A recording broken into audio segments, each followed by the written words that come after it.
All right. Well, we'd like to start off by thanking the National Inclusion Project for presenting us with this award. This is such a prestigious honor, an honor that we really never dreamed that we'd be receiving an award of this type. When we first started our efforts towards bettering the world for those with cerebral palsy, we were presuming it would be on a much smaller scale than what it turned out to be. Our aim for awareness started local, with our first thoughts focused more towards my school and our community. We came up with the idea of the walk as a project I could do with my friends, a way I could inform my fellow classmates about my brother's condition. I thought that, maybe if we were lucky, we'd be able to reach some of the neighboring schools and communities. After releasing our intentions, it soon became clear we were going to far surpass our original expectations. Our story traveled through the media very quickly, and we had supporters from all around the world. It was truly amazing being contacted through social media by people all around, hearing about our story and what we were doing and being inspired by it. The first walk was such a success, we knew we couldn't stop there. The Cerebral Palsy Swagger was not originally intended to be a fundraiser, but strictly an awareness project to inform other people about the condition and help bring a cause to it. I was to carry my brother on my back, piggyback style, for 40 miles from the Bedford Junior High School to the University of Michigan's Bonner Wrestling Center. We received so much support, and so many people wanted to help contribute to our cause.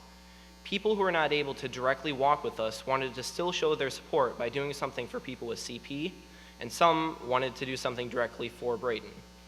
We opened up a giving link to the University of Michigan's Cerebral Palsy Research Consortium and raised over $15,000 that was donated in our name.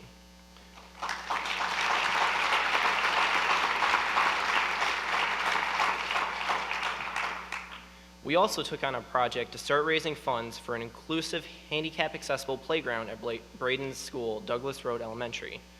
Braden had no accessible equipment to him during recess and other times of the playground, apart from one lone swing, which he had to be lifted into. We decided to go with the playground project ahead of other ideas because we liked how it would benefit the entire community.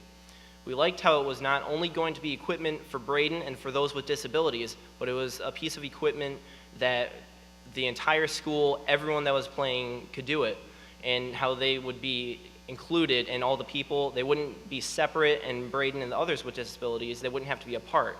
The playground project was and has been quite a project. We worked to receive donations and grants to pay for the near $200,000 playground. Ground prep has already begun, and installation begins October 1st.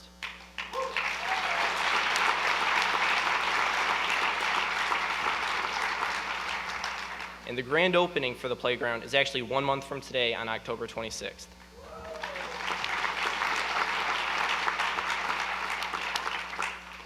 Another product of our success from the first walk was the second Cerebral Palsy Swagger.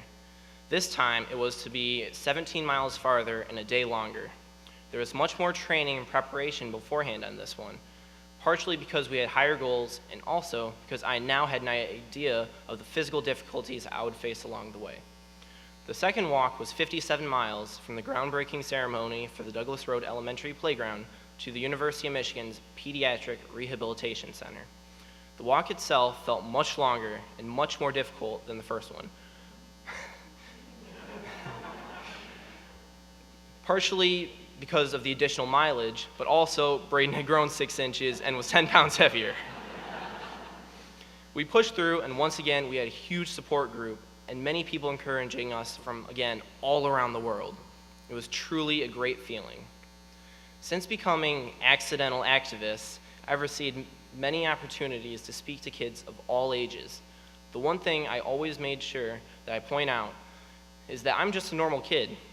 I go to school, I play sports, I'm not so much different from them. The biggest difference between me, my brother, and the other kids is that when we saw a need, a desire, a change, we took action. We had an idea and we tried it. So many great things are on the brink of becoming reality. It just takes someone to step in and take a stand and challenge the world.